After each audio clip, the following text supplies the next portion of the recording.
그저께가 아마 동짓날이었죠? 어제였습니까? 어떻게 동지 팥죽들 드셨나요? 저는 먹었습니다. 누가 준 그 팥죽을 먹으면서 뭘 느꼈냐 하면은, 팥죽을 먹는 동짓달은 1년 중에서 가장 밤이 어때요? 길고, 이제 해가 한마디로 말하면은 가장 북쪽으로 지구로부터 멀리 떨어져 있는, 태양으로부터 지구가 가장 멀리 떨어져 있는, 특히 우리 북반구, 적도 위에 있는 북반구 같은 경우에는 해 반대쪽으로 돌아서 가지고 이때가 되면 가장 춥고, 이제 원래는 그래도 12월까지는 오늘 저녁보다는 추워진다고 합니다만은 눈보라가 휘날리고 춥습니다. 그리고 어둡습니다. 그리고 어찌 보면은 한 해를 살아오는 가운데 이 12월에는 우리가 지치고 이러면서 또 새해를 맞이해야 되는 이런 부담스러운 계절이 바로 이 동짓달이다, 이렇게 볼 수가 있습니다. 밤은 길어지게 되고 또 북풍 한설이 기세를 높이는 이런 계절이 오게 되면 사람들의 마음도 더 무거워지게 되고, 특히나 이 계절에는 우울증 환자가 제일 많이 발생하는 시기이기도 한 것입니다. 또 푸른 꿈을 안고 새싹이 돋아나는 모습은 전혀 우리가 볼 수가 없고, 녹음이 짙은 싱그러운 계절도 우리 눈에 전혀 보이지가 않고, 만물이 물어익던 계절도 온데간데 없이 사라져버리고, 사방을 보아도 앙상한 뼈만 남아있는 나뭇가지 사이로 찬바람만 휘몰아치는 이런 겨울도 참으로 춥지만, 정말로 추운 것은 인간의 그 냉랭하여 식어진 가슴, 사랑도 없고 따뜻한 애정도 없는 냉랭한 가슴이 참으로 우리 시대는 가장 추운 그런 계절임을 우리가 느끼게 하는 것입니다. 과연 이렇게 꽁꽁 얼어붙어 있는 자연과 사람들의 그 마음을 그 무엇으로 녹일 수가 있으며, 이 어두운 밤과 추운 겨울, 그리고 인간의 가슴에 냉랭해져 있는 이 얼어붙어 있는 마음을 무엇으로 녹일 수가 있을까? 하늘에서 하나님께서 하나님의 형상으로 사람을 만드셨지만 그 사람들의 모습은 일그러져 있는 자화상으로 깨어져 있는 사람들의 모습으로 전락해져 있는 이 사람들에게 아무런 소망이 없지만 한 곳에서부터 소망의 소리가 들려오는 것은 하나님께서 하나님의 아들을 그들에게로 보내시기로 마음을 정하시고, 실제로 하늘 영광을 버리고 하나님의 아들을 이 냉랭한 이 어둡고 추운 계절로 이곳으로 보내주시는 성탄의 계절이 그나마도 우리들에게는 희망이요 소망이 되고 있는 계절입니다. 세상 사람들은 참으로 한 해를 살아오면서 피곤하고 앞으로 살아갈 길이 망망할는지 몰라도, 우리 그리스도 예수의 성탄의 은총을 입은 사람들에게는 이 계절만 되게 되면 힘이 생기고 소망이 생기고 또한 믿음이 생기게 되고, 지나간 한 달의 모든 날들을 회고할 뿐만 아니라 앞으로 다가올 새로운 새해를 믿음으로 준비하여 또다시 도전하는 강력한 이런 은혜의 계절이 바로 이 동짓달이다, 또 주님의 오심을 앞두고 있는 하루 전 주일이다, 이렇게 우리가 볼 수가 있습니다. 그러므로 우리 모든 성도들은 하늘로부터 우리에게 임하실 하나님의 은총, 그 놀라운 하늘의 빛, 그 하나님의 놀라운 손길을 기다리는 성도들이 되어야 됩니다. 그게 바로 대림절이고 대강절이라고 하는 것입니다. 오늘이 네 번째 주일이기 때문에 사실은 오늘이 끝나면 여기에 불이 촛대가 저기 두 개, 이쪽에 두 개가 있는데, 사실 오늘이 마지막 불 켜고 그리고 끄면 세상은 캄캄하게 됩니다. 그런데 돌아오는 25일이 되어지게 되면 세상에 불이 필요 없는 하늘의 빛이 온 땅을 비추게 되는 영광의 부활, 성탄의 아침이 우리 앞에 다가오는 그런 계절이기 때문에 우리 성도들은 유난히 이 어두운 계절이지만 소망을 가지고 살아야 됩니다. 새로운 하나님의 은혜가 우리에게로 다가오고 있고, 새로운 하나님의 축복이 우리들에게 다가옴을 우리가 믿으면서 이 성탄을 맞이하는 자세가 되어져야 될 줄로 믿는 것입니다. 이 아침에는 하나님께서 여러분들에게 다가오시는 그 발걸음을, 그 소리를 들을 수 있기를 바랍니다. 그분의 따스한 영광의 체온이 여러분 냉기로 차 있는 여러분의 마음을 녹여내기를 바랍니다.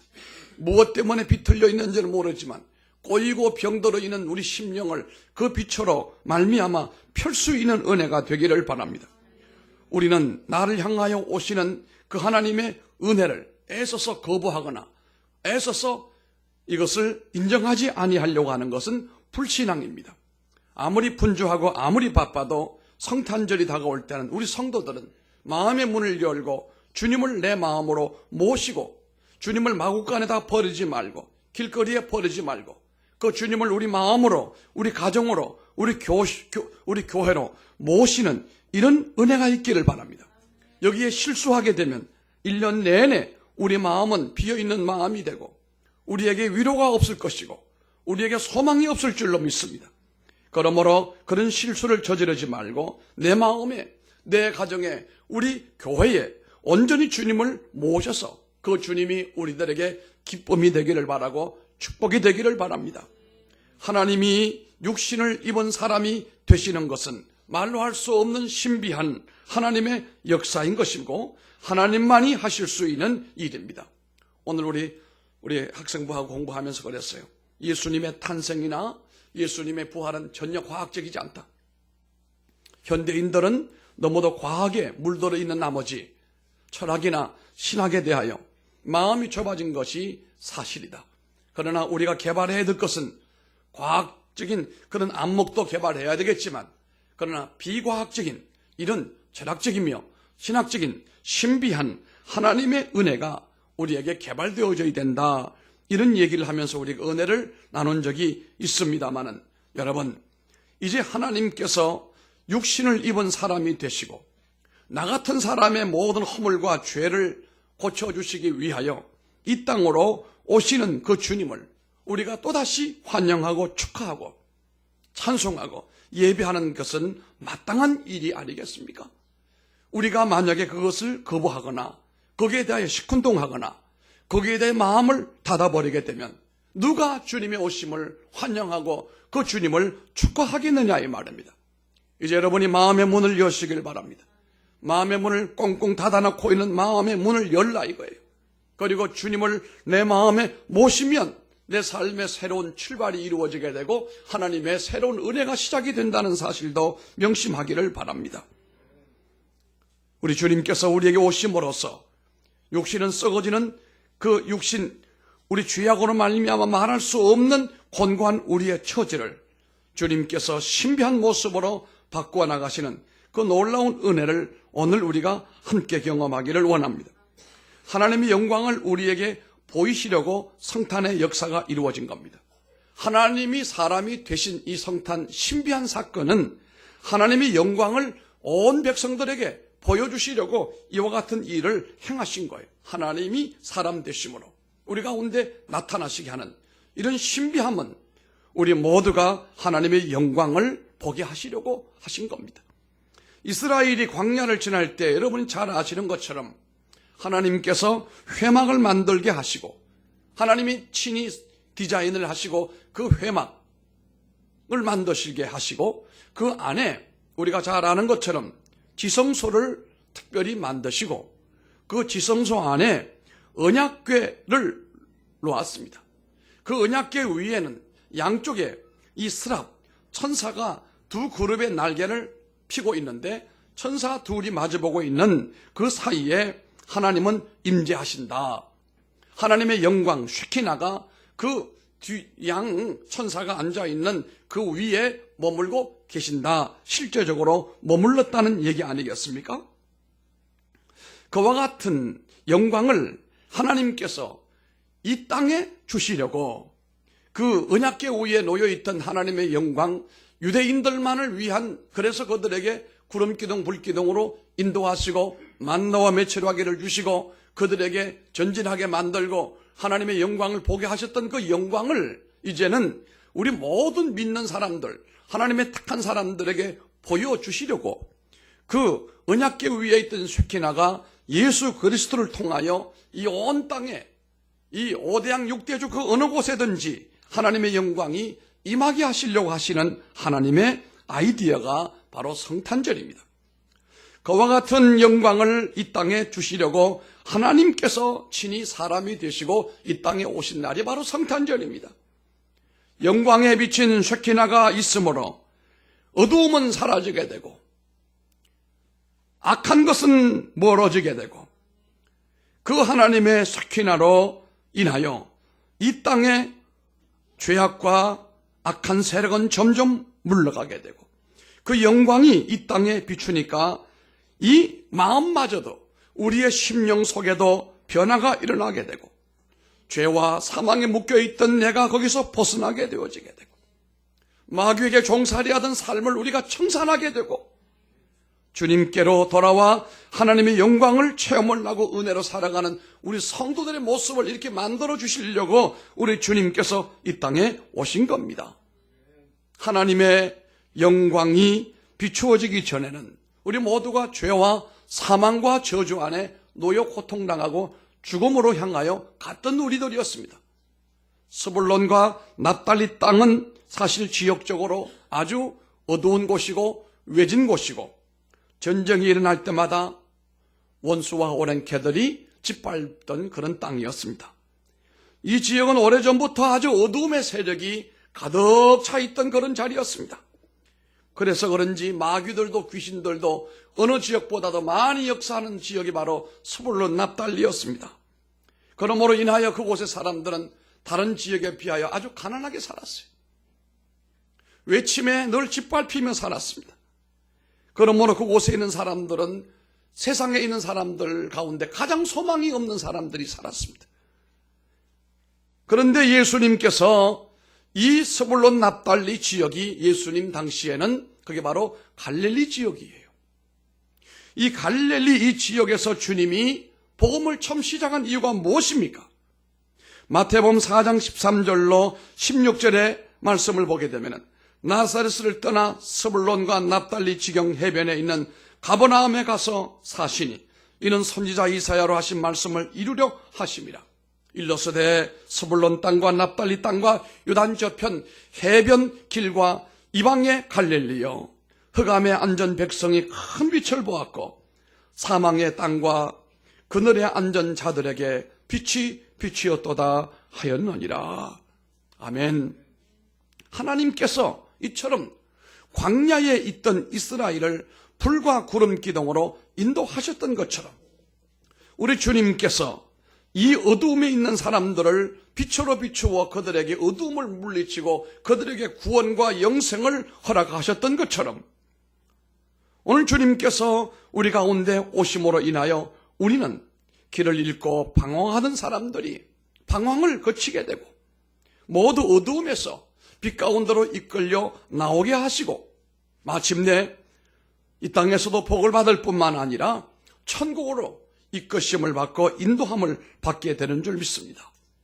예수님께서 하나님의 영광을 보이심으로 인하여 영적으로, 지적으로, 사회적으로 열등한 위치에 놓여있던 이 스불론 납달리 지역의 사람들이 하나님의 영광을 입었던 것처럼 그들에게 주님이 오심으로 인하여 그들 가운데서 그 출신 가운데서 제자들이 뽑히게 되어지게 되고 그 지역에 있는 눈먼 사람들, 나병 환자들, 절름발이들 이런 사람들, 귀머거리 이런 사람들, 말 못하는 벙어리 이런 사람들 주님께서 수타 매일매일 고쳐주시고 병원을 가지고도 고치지 못했던 이 납달리 같은 이 땅에 있던 많은 장애를 정신적으로, 육체적으로, 영적으로 병들어 있던 이 장애인들을 우리 주님이 오심으로써 고쳐주셨다는 거예요.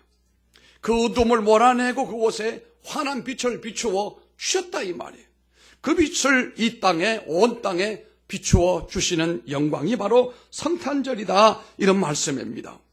심지어 우리들 가운데 영적으로도 지적으로도 사람들이 오늘날 얼마나 지적인지 알 수가 없어요. 지식이 얼마나 고차원적으로 올라가는지 알 수가 없어요.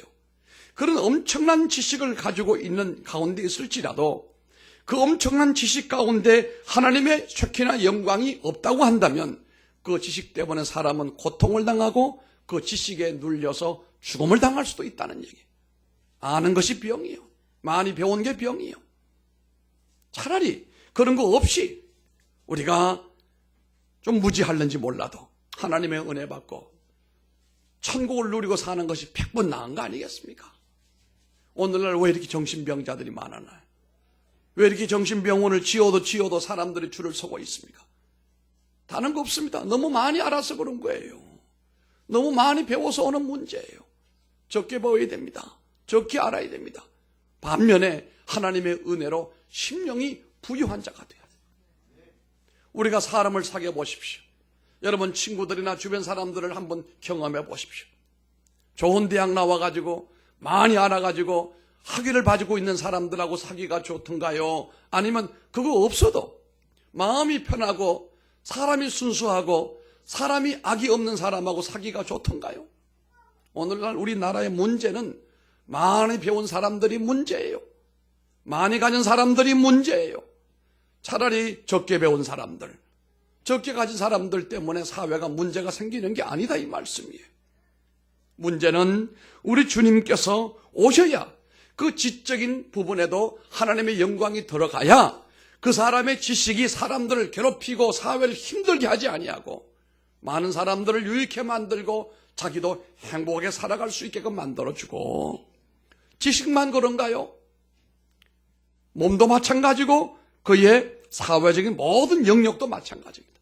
얼마나 우리 사회가 이기적이고 얼마나 사람들이 전체적인 GNP는 우리가 3만 부를 지금 통과했는데도 불구하고 사람의 인심은 점점 삭막해지게 되고 인간관계는 점점 힘들어지게 되고 가정도 점점 더 힘들어지는 환경으로 치닫고 있는 이유가 뭡니까? 하나님의 쉐키나가 와야 돼요. 하나님의 영광이 와야 된다 이 말씀입니다. 두 번째는 하나님의 은혜를 우리에게 보이시려고 성탄절이 온 거예요. 첫째는 우리가 본 것처럼 하나님의 영광을 우리들에게 보여주시려고 했던 것이고 두 번째는 은혜를 주시려고 우리에게. 아멘. 은혜는 인간에게 한마디로 말하여 값 없이 거저 주시는 호의를 베풀어 주시는 하나님의 배려예요. 만약에 세계에서 가장 부자 되는 사람이 없는 사람에게 호의를 베풀 때 얼마나 베풀겠어요? 사실 트럼프라고 하는 미국 대통령은 부자입니다. 저 사람은 부동산 업자입니다. 장사꾼입니다. 제가 언젠가 예화로 들었죠. 그 사람 대통령 되기 전이에요. 고속도로를 가는데 그만 이 트럼프가 타고 가던 이 자동차가 고장이 타이어가 펑크가 났어요. 기사가 안절부절을 합니다. 비는 오는데 스피어 타이어를 보니까 스피어 타이어도 문제가 있는 거예요. 마침 그 옆을 지나가던 우리를 말하면 이 카센터 하는 사람이 그걸 보고 트럼프인지 누군지 몰랐지요. 옆에다 트럭을 세우고 물어봅니다. 뭐가 문제냐? 예, 지금 타이어가 펑크가 났습니다. 스피어도 지금 문제가 있습니다. 그래서 우리가 전화를 해가지고 불러 올려갑니다. 그랬더니 이 사람이 말하기를 내가 해드리겠습니다. 내가 메커닉을 하는 사람인데 내가 하겠습니다. 그리고 이 사람이 보더니 자기 차에 있는 모든 것을로 금방 정상으로 만들어 놨습니다. 그랬더니 그동안은 가만히 있더니 뒤에 뒷좌석에 사장석에서 자동차 유리를 내리면서 트럼프라고 하는 부자가 땡큐하면서 그 사람에게 이런 얘기를 합니다. 내 차를 이렇게 잘 고쳐줬으니까 비 오는 날 내가 당신에게 뭘 해주고 싶은데 뭘 해주면 좋겠느냐. 그랬더니 하는 말이 내일이 우리 와이프 생일인데 꽃 한 송이만 보내주시면 좋겠습니다. 그랬더니 알았다고 주소 적고 헤어졌어요. 그 다음 날이 됐는데 꽃이 배달이 됐어요. 보니까 그 밑에 편지도 한 장 들어와 있어요. 어제 그 비가 오는 가운데 나를 위하여 수고해 주신 그 배려에 감사하면서 그 장비를 잔뜩 사가지고 이 장비는 남편이 당신을 사랑하는 그런 마음으로 준비한 것이니까 받으시길 바라고, 그리고 그 밑에다가 뭐라고 했냐면은 자기 아파트가 여러 채가 있는데 한 채 아파트를 내가 선물로 주겠다고 그랬어요. 자, 꽃 한 다발과 뭘 선물로 줬어요? 잘 좋은 거 아파트 그건 기억이 나잖아요. 집 한 채를 선물로 준 거예요. 그러면 그 트럼프라는 사람이 자기 타이어 문제 해결해 준 것에 대하여 감동을 받아가지고 그 아파트 한 채를 준다는 말은 그만큼 부자다는 얘기예요. 뭔 얘기입니까? 하나님께서 우리 마음에 그런 우리에게 선물을 주시려고 마음을 먹으시면 어디 아파트 한 채뿐이겠느냐 말이에요. 이 성탄절은 하나님이 우리들에게 그 트럼프가 아파트를 주는 것처럼 우리들에게 선물, 다시 말하면 배려, 은혜 주신 날이다 이 말씀이에요. 기에르케 고아라고 하는 사람이 쓴 왕과 시골 처녀의 사랑이라는 책을 보게 되면 이런 얘기가 나와요. 왕이 아직은 결혼을 하지 않은 총각 왕이 저 시골을 가는데 그 곳에서 너무도 아름다운 처녀를 만나는 거예요. 참 자기가 늘 꿈꾸던 로망이 이루어지는 것만 같은 참 아름답고 마음에 꼭 드는 처녀예요. 그 마음을 정하고 찍어놨어요. 그리고 왕궁으로 돌아와서 자기를 모셨던 신하에게 얘기를 합니다. 내가 결혼을 해야 되겠는데, 하셔야죠. 이제 하셔야죠. 이 땅에서 가장 아름다운 지체 높은 가문의 자녀이면 누구든지 가능하다. 그랬더니 그게 아니고 일전에 당신하고 나하고 저 지방을 돌아올 때 내가 좋다고 하던 그 처녀 기억하느냐고 그랬더니 기억한대요. 그래서 그 처녀랑 내가 결혼을 하고 싶은데 가능하겠느냐고 했더니 신하가 안 됩니다. 딱 잡아떼는 거예요. 안 된단 말이에요.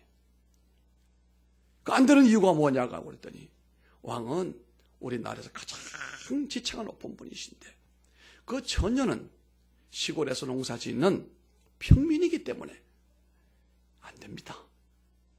안 됩니다. 천하가 뒤집어져도 그건 안 됩니다. 딱 잡아떼는 거예요. 그러나 이 왕이 말합니다.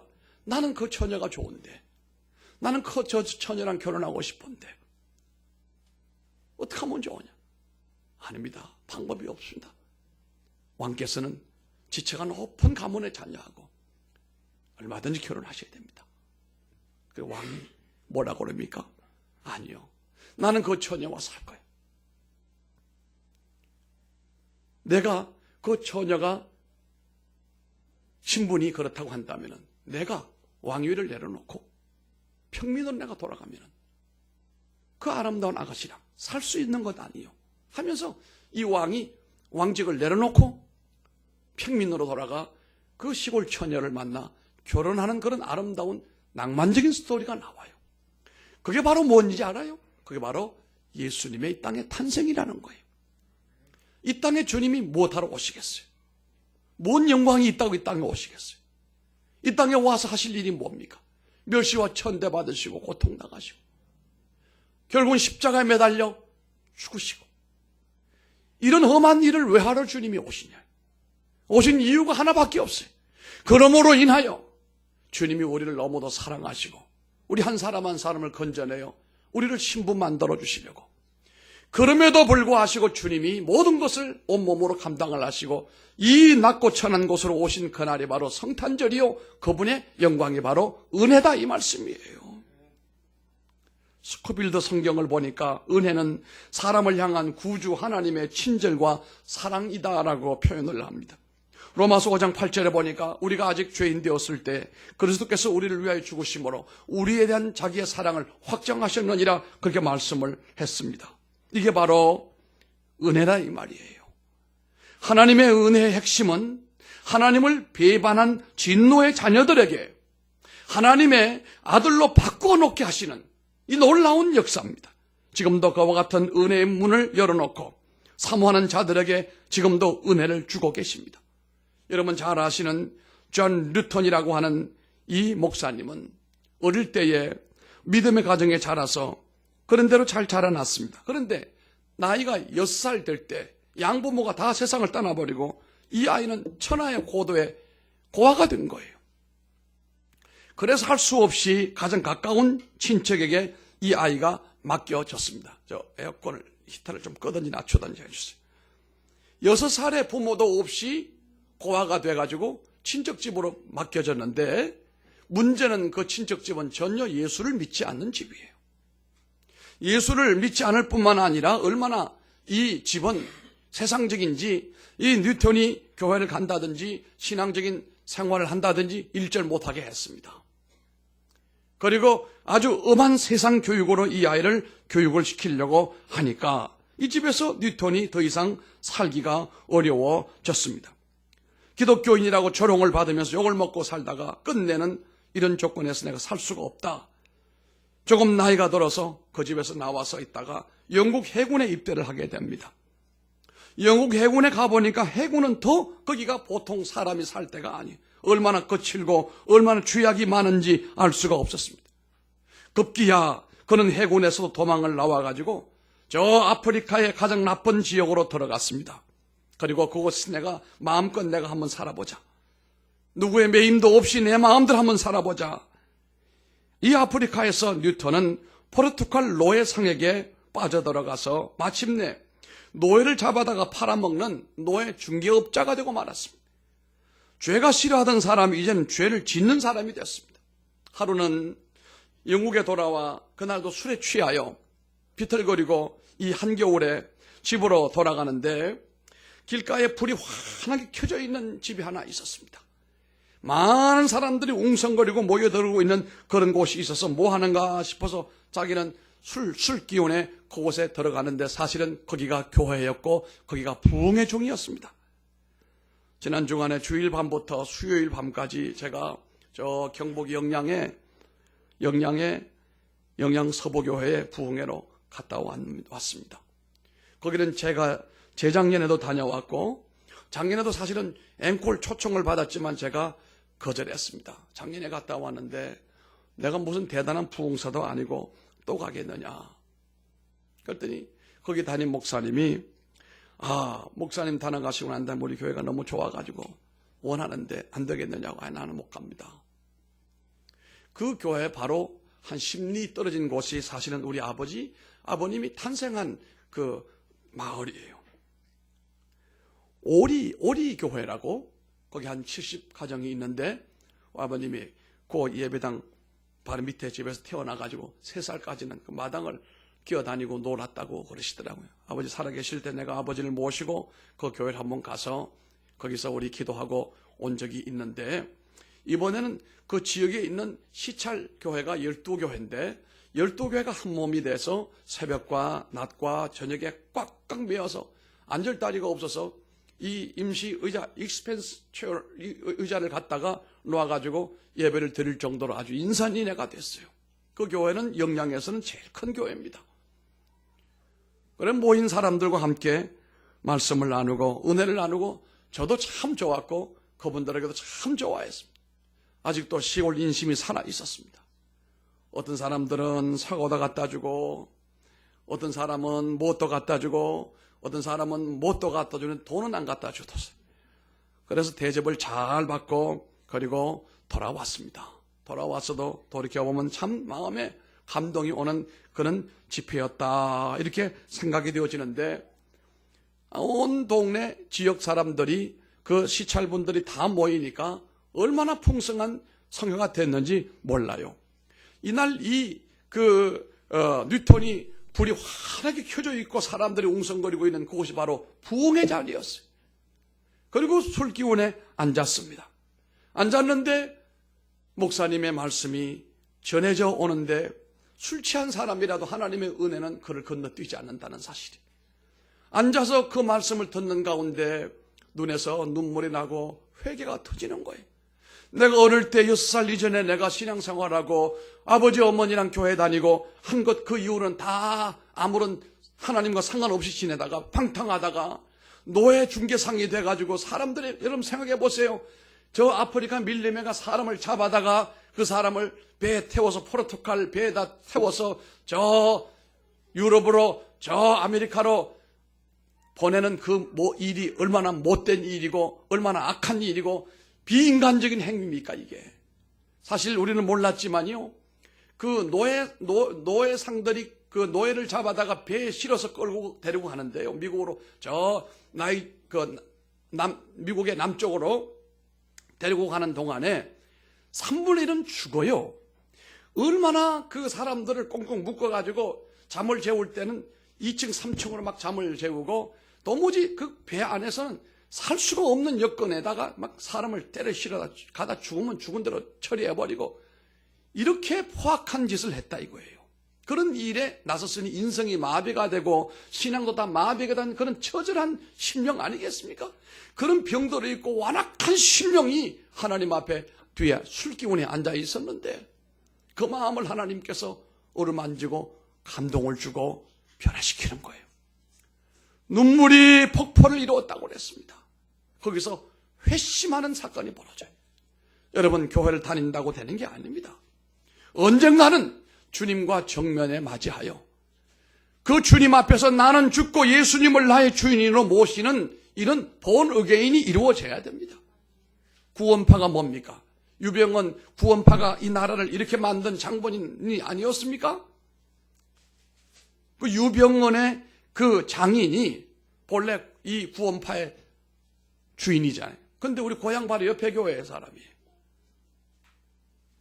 이 나라가 이렇게 된 데는 유병헌 씨 세월호 사건 때문에 나라가 이렇게 기울어져서 이 모양이 된 거 아니에요. 그런데 왜 우리가 구원파를 이단이라고 하느냐? 왜 유병헌이와 그 사람들 이단이라고 하느냐? 이유가 있습니다. 그 사람들은 전도할 때 뭐라고 하느냐고 하면은, 당신 구원받았느냐? 김집사는 구원됐어요? 안 됐어요? 됐어요? 언제 구원받았어요? 몇 월 달이었어요? 잘 한번 생각해. 몇 월 달? 봄이었어요? 여름이었어요? 잘 안 되죠? 그러면 우리 구원파 교회 오게 되면 그 문제 해결해 줍니다. 지금 집사님은 구원이 안 됐습니다. 이렇게 전도하는 거예요. 그 사람들이 말하는 건 뭐냐면, 육신의 생일이 언제인지 아는 사람들이, 거듭난 사람들이 만약 거듭났다면 왜 그걸 모르겠느냐? 내가 하는 말이 뭐라고 하냐면, 나는 내 생일 모른다. 내가 어떻게 아느냐?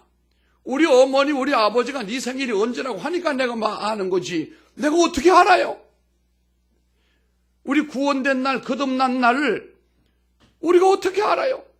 물론 뚜렷한 경험을 통하여 인지될 수 있는 사람이 혹 있지만, 그러나 대부분은 모릅니다. 어떻게 그 신비한 변화의 날을 우리가 알겠습니까? 속으면 안 됩니다. 항상 이단자들은요, 귀얇은 사람을 통해 역사하는 거예요. 제대로 배우고 제대로 말씀을 간직하고 교리를 알고 있는 사람들에게는 사단이 삼위일체를 가지고 흔들어도 안 되고, 예수님의 1인 2성을 가지고 흔들어도 안 되고, 교회론을 가지고 해도 안 되고, 구원론을 흔들어도 안 된다는 얘기지요. 어쨌든 이 뉴턴이 그 자리에서 회심이 이루어지게 된다 이거예요. 그래서 그는 그날에 급기야는 모든 것을 다 간둬버리고 그 예수 그리스도의 거듭남의 은총을 덧입어서 새 사람이 된 거예요. 그런데 이미 나이가 상당히 많았습니다. 그 사람이 너무도 감동이 되어 너무 큰 은혜를 받아 하나님 앞에 찬송시를 지은 것이 405장 찬송시 아니겠습니까? 이 405장, 어찌 보면 전 세계인이 가장 많이 부르는 찬송이에요. Amazing Grace, 그 놀라운 은혜 말이에요. 그가 처참한 삶을 살아왔는데 그날 설교가 탕자 설교였다고 그래요. 그 심령이 변화가 되어 새 사람이 더 거듭나고 난 다음에 405장 찬송 가사를 지었다 이 말이에요. Amazing Grace, 나 같은 죄인 살리신 주원의 놀라워. 가사가 아니고 마음으로 불렀던 충격의 내용이었다 이 말이에요. 그런데 그가 하나님 앞에 주여 내 일생을 주님께 바칩니다. 하나님께 헌신했어요. 그리고 본인이 하나님 앞에서 신학하기를 원했어요. 자신은 어찌 보면 많이 학문도 못 배우고, 그렇지만 이 은혜를 나 혼자 간직할 수 없는 일이고 누군가인가 전해야 되고, 나 같은 이전의 죄인들도 주님께로 불러와야 될 텐데 자기 전세산을 다 팔아서 언덕 위에 하얀 예배당을 지었어요. 본인이 신앙을 마치고 난 다음에 이 교회를 눈 감는 날까지 섬겼다는 것 아니겠습니까? 한마디로 말하면 하나님의 은혜를 우리들에게 보이시려고 성탄이 이루어졌던 겁니다. 결론입니다. 이 성탄은 하나님의 진리를 우리들에게 보이시려고 오신 겁니다. 하나님에 대하여 잘못된 개념들을 고치고 죄인들을 부르시며 병든 자를 고치고 배고픈 사람들에게 먹을 것을 주시면서 하나님은 인애하신 하나님이며 긍휼과 자비가 많으신 하나님입니다. 눌리고 막힌 사람들을 건져주실 뿐만 아니라 꼬여있는 심령도 펴주시고 인생을 잘못 살고 있는 사람들은 바르게 세워주시고 하나님의 말씀 진리로 모든 말씀은 하나님의 감동으로 된 것으로 이는 교훈과 책망과 바르게 함과 의로 교육하 유익하니 이는 하나님의 사람으로 온전케 한다고 하지 않습니까? 바로 주님께서 그 진리로 우리에게 다가와 주시고 허물 많은 우리를 고쳐주시고 비뚤려 있는 내 심령을 바로잡아 주시고 꽈배기처럼 꽈여있는 내 심령을 하나님께서 펴주시는 그 놀라운 은혜를 우리들에게 주시려고 성탄의 주님이 오신 겁니다. 사랑하는 성도 여러분, 이 혼란한 시대를 우리가 지금 살고 있어요. 여러분, 지금 이 시대는 기독교적인 역사관으로 바라볼 때에 정말로 위험스러운 시대를 우리가 살고 있음을 알아야 됩니다. 정말로 역사의식이 있는 성도라고 한다면 밥 먹고 사는 게 문제가 아니에요. 우리 장래가 어떻게 될 것인가? 이 나라가 어떻게 될 것인가? 앞으로도 복음이 증거되고 하나님의 교회가 온 세계로 나가 복음을 전할 수 있겠는가? 이미 중국은 모든 선교사들을 다 내쫓습니다. 지금 중국에는 지금 성탄 처리를 원래부터 못하게 하는 공문을 다 내려보냈어요. 예배당 종탑을 220개인가 다 끌어내렸습니다. 부셔버렸습니다.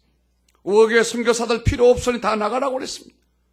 우리 총회에서 나가 있는 중국 선교사들이 대거 다 나왔습니다. 지금 앞으로 이 나라가 어떻게 될지 알 수가 없습니다. 이 나라도 이런 혼란한 때에 이 나라에 주님이 오셔서 진리로 이 나라를 붙들어 주셔야 된다는 사실입니다.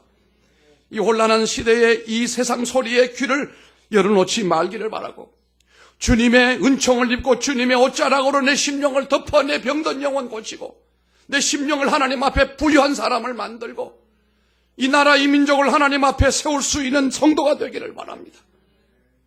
이번 성탄절은 여러분 정말로 중요한 성탄절입니다.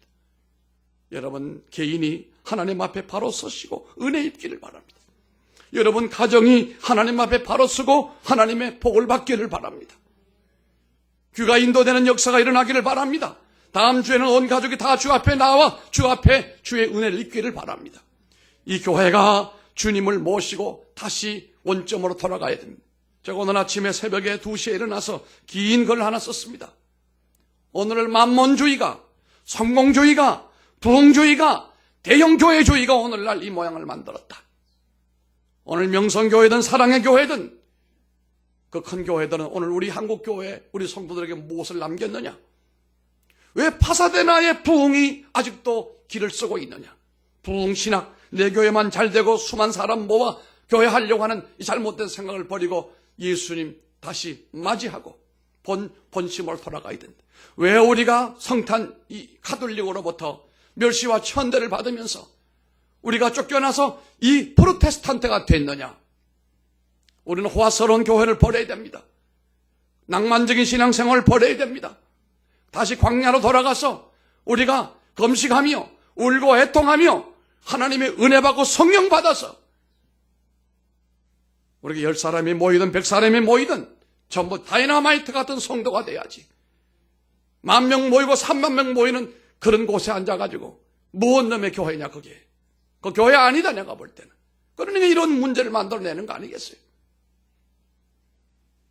여러분 사랑의 교회는 우리들에게 주는 의미가 역사적으로 큽니다.